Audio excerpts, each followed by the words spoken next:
Aujourd'hui, notre pays est classé parmi les 5 pays qui comptent le plus grand nombre de pauvres dans le monde. Je veux que nous puissions nous donner l'objectif d'en finir avec cette réalité. Il n'y a pas de fatalité. Nous pouvons vaincre la pauvreté et nous la vaincrons.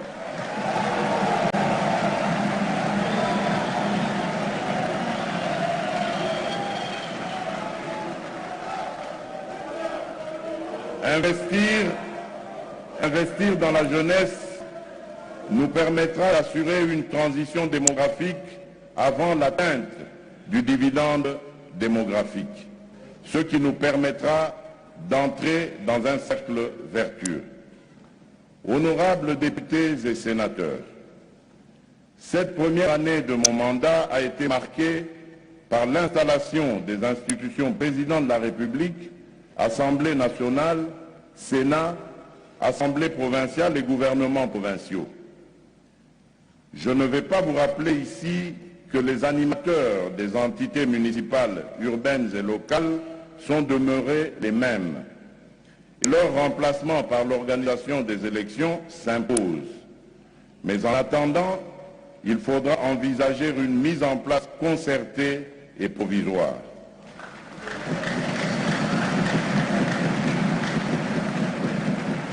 Il y a eu plusieurs allégations quant à la manière dont les contentieux électoraux ont été gérés par les différentes instances judiciaires.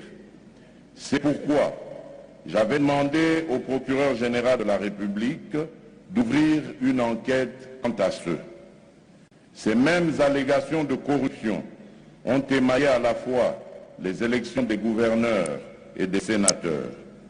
Que ce soit au niveau de la gestion du contentieux électoral ou du mode des scrutins, il y a eu des questionnements. Ne nous voilons pas la face, vous et moi, nous sommes conscients qu'il y a des choses qui ont choqué la conscience collective et que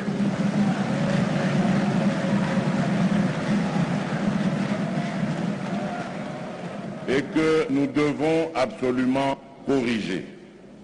C'est pourquoi, au-delà de nos clivages politiques, le moment n'est-il pas venu d'engager un débat sur l'efficacité du mode de désignation des gouverneurs de province qui soit investi de toute la légitimité nécessaire,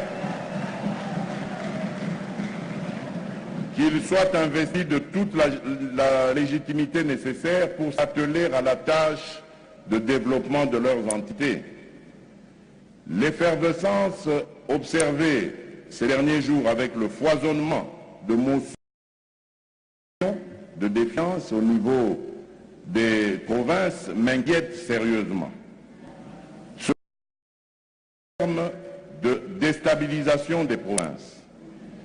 Cela devient encore plus grave quand ça porte sur des provinces à problèmes sécuritaires.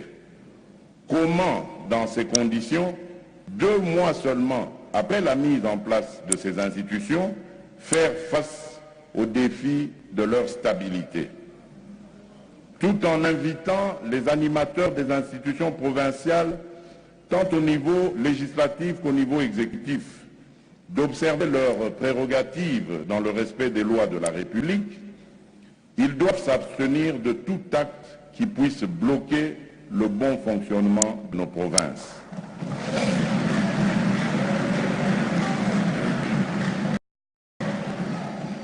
De même, honorables députés et sénateurs, ne devons-nous pas nous interroger sur les avantages du rétablissement du 2e tour de l'élection présidentielle, de manière à ce que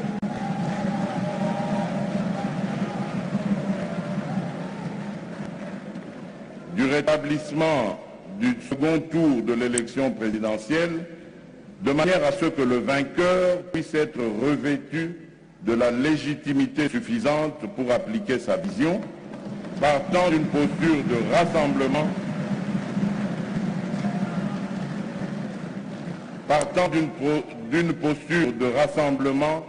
et être comptable devant le peuple. Honorables députés et sénateurs, le 18 février 2020, notre Constitution totalisera 14 ans depuis sa promulgation.